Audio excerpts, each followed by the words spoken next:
I started ECC Solar in '91. I've been working in solar since '87 and research. So we did research for about 5 years, and I wanted to get more into applications and actually get it, instead of in the research field, I wanted to get it into people's houses, and so that's why I started working more in the field with people, and started called it Energy Concepts then, Energy Concepts Corp. And mostly then it was off-grid. There really wasn't grid tie solar in the US at that time. And so it was small applications. There's water pumping, telecom, things like that. So more small off-grid systems. We didn't tie things and feed power back into the utility at that time. That came a little bit later.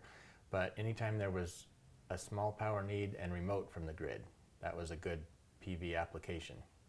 So water pumping, replacing windmills on top of mountains where there's no utility lines and there's towers, that was a common application for it. Data loggers that are just put out in some little spot to record whatever, streams or things like that. Even actually electric fences, common application then. Just light up an electric fence out in the boonies. So solar was a good thing to use for that. So lots of little applications. And you know, if we did a kilowatt of PV then, that was a big deal, because that was a big system. Now you don't ever hardly see anything that small anymore. But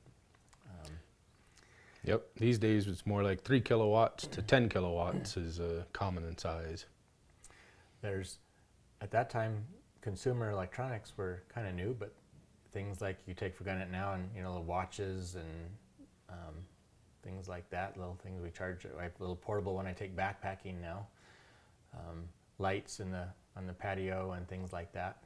That was just starting to come around at that point. So people didn't even know solar. There's lots of education. So lots of talking to people about what this is and how it works. People didn't just hear about it on the news, and it wasn't in politics at that time. So people would wonder, how am I going to power things like that? And we'd have to educate them on it and how it worked. So lots of that, and very expensive compared to now. So when we did houses, off-grid houses, first of all, it was lots of energy-saving devices. Things ran DC, appliances. We didn't even use inverters on some houses. Everything was DC. A little more efficient, but much more costly on the equipment and less reliability. So now everything is AC, so that's really cool that everything is so much simpler to use now in a house, more standard house. So an off-grid house then would have DC lighting, a DC refrigerator, a generator, which we still use generators for backup, and maybe only 2, maybe 50-watt PV modules would be on the house.